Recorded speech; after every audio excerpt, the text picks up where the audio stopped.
Greetings. I want to thank you for taking your time out to tune in to another experience that we are going to journey in together. And so this is Dr. Arlen K. Parham. And I want to once again thank you for yielding your time. For we're here to elevate and inspire. And today we want to deal with the infinite game, the long game, based on Simon Sink's The Infinite Game, his book. And I want to give you the 5 principles that start with B to help you in your leadership, help you in your entrepreneurial approaches to life, help you just with life in general, some life principles. Listen, most of us were taught to live like a scoreboard. You know, get the grade, get the job, get the title, get the applause, get the applause, get the applause. Most of us there, we like the applause of the people.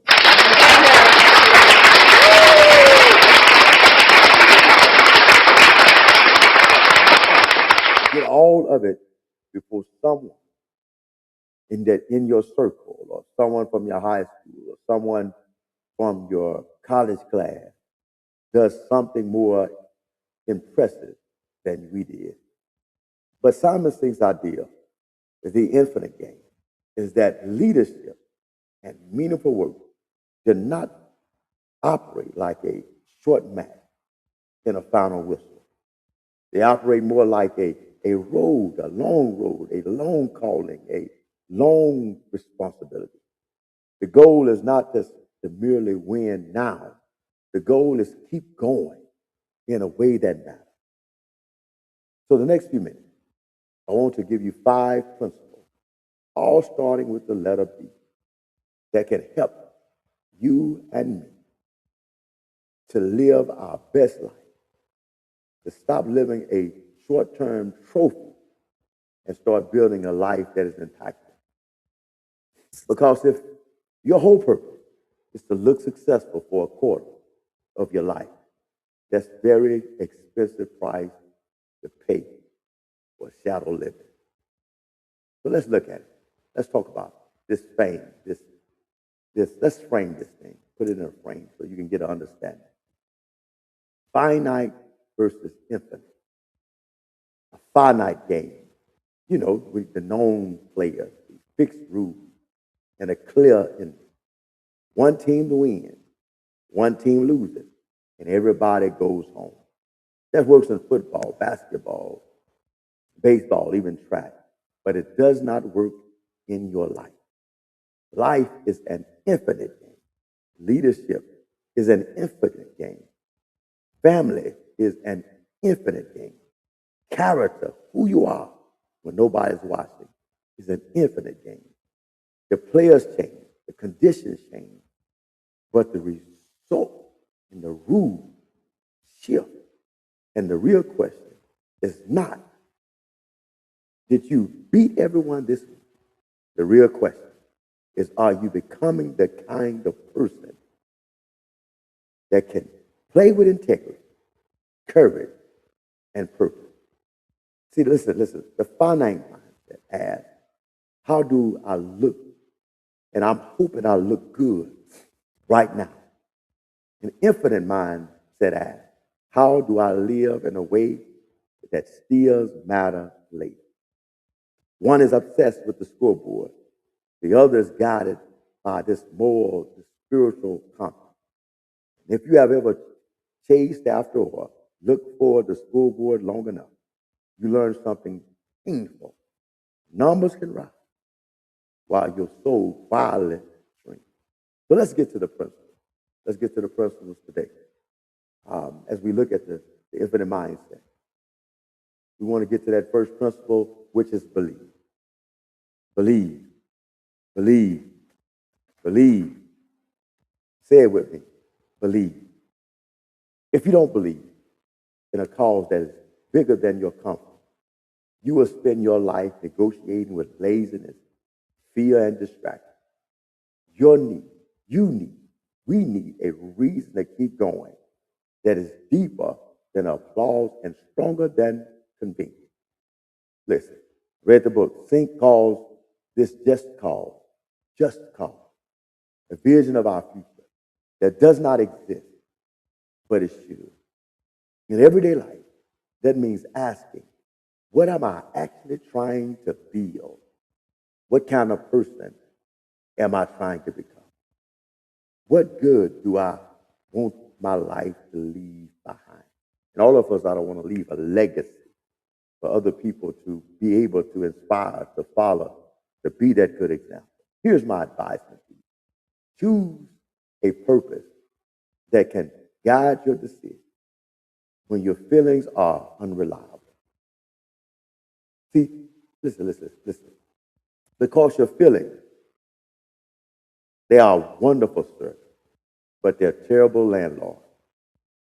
If your life is built only on what you feel is easy today, tomorrow will evict your discipline. Believe in something greater than the immediate result. A trophy, a trophy can excite for a moment. A cause can carry you for years. And I don't know about you, but I'm moving with a cause. I want to be a man with a cause. I want to be a man on the move. I want to do something wonderful, make a difference. So listen, the second principle is bond. No one sustains an infinite life alone. We all need some trust in relationships.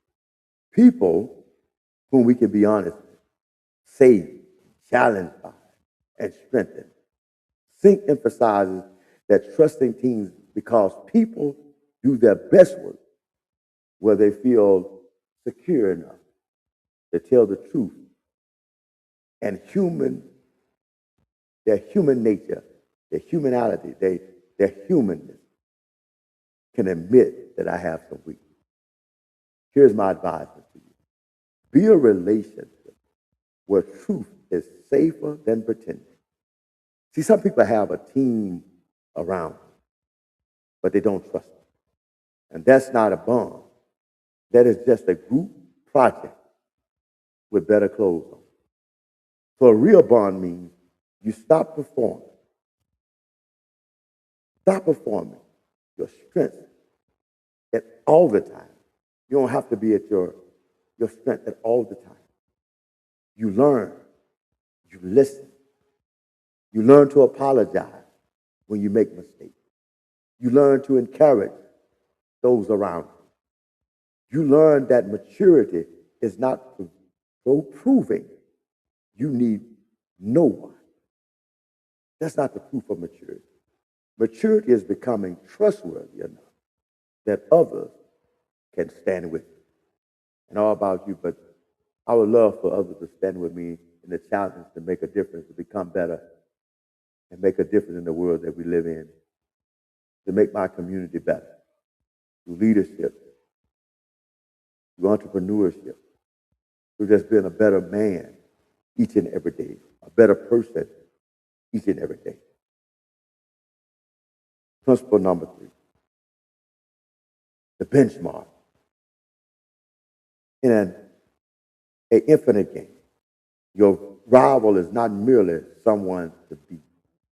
Your rival is someone who reveals where you need to grow. Think calls them a worthy rival, a person or organization that does something better than you. And instead of resenting them, you study them. How can I improve? How can I learn from this situation? How can I get better? Here's the advice. Let excellence in others expose your weakness in you without producing bitterness. I don't want to get bitter. I want to get better. I want to be in some rooms that other people make me feel silly so I can get back to my game, study, get strong, learn, stand tall. So I want to be challenged to change. That's hard because envy is often more natural than humility. It's easier to criticize people than to learn from. It's much easier. In fact, criticism is one of the few hobbies that requires no talent at all. But if someone's just wisdom, their patience, or their leadership unsettles you, do not just be threatened by it, be taught by it. Worthy rival is like that mirror. And sometimes the best thing in a mirror can do is to offend you so that you will learn how to grow. Reach down deep and say, let me grow. I see some areas that I'm falling short in. So the benchmark, stay on the benchmark. And then we got being. The fourth principle is being.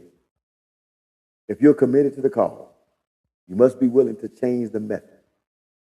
Sinek describes this as essential flexibility,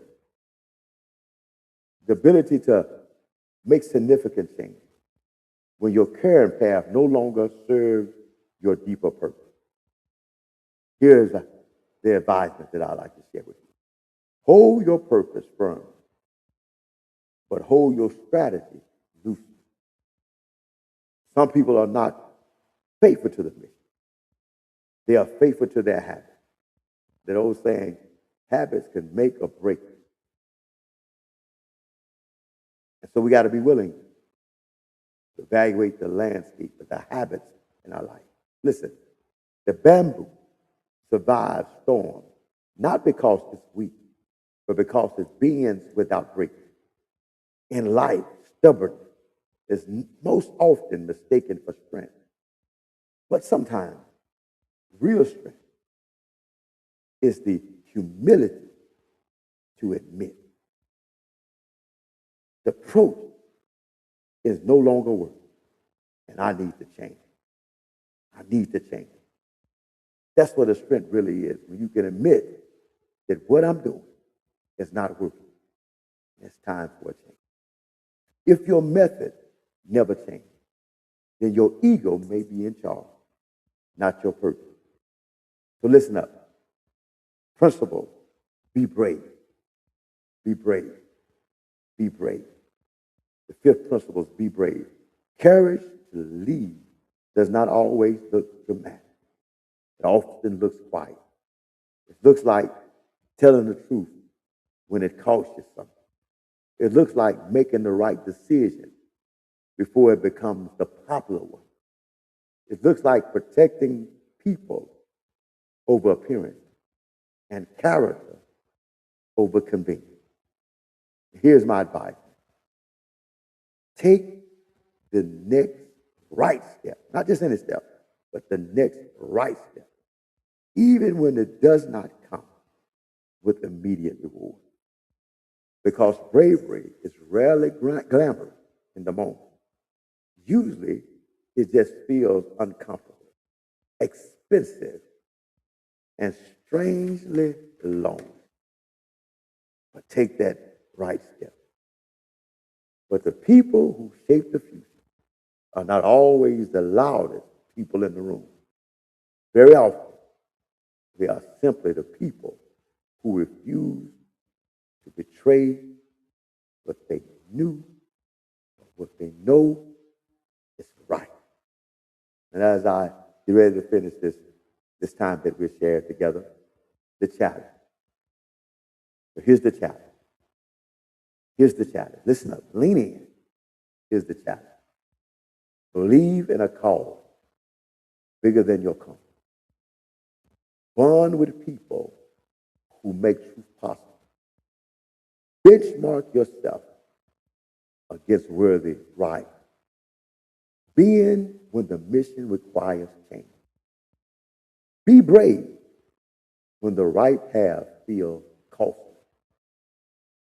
You may not win every season. You may not impress every crowd. You may not always look ahead on the scoreboard.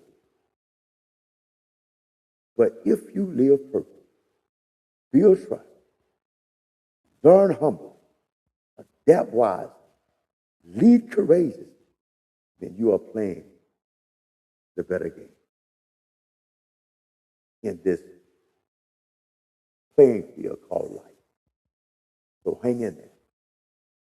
Stay strong. Keep your head up. You're on your way. Until next time, keep moving.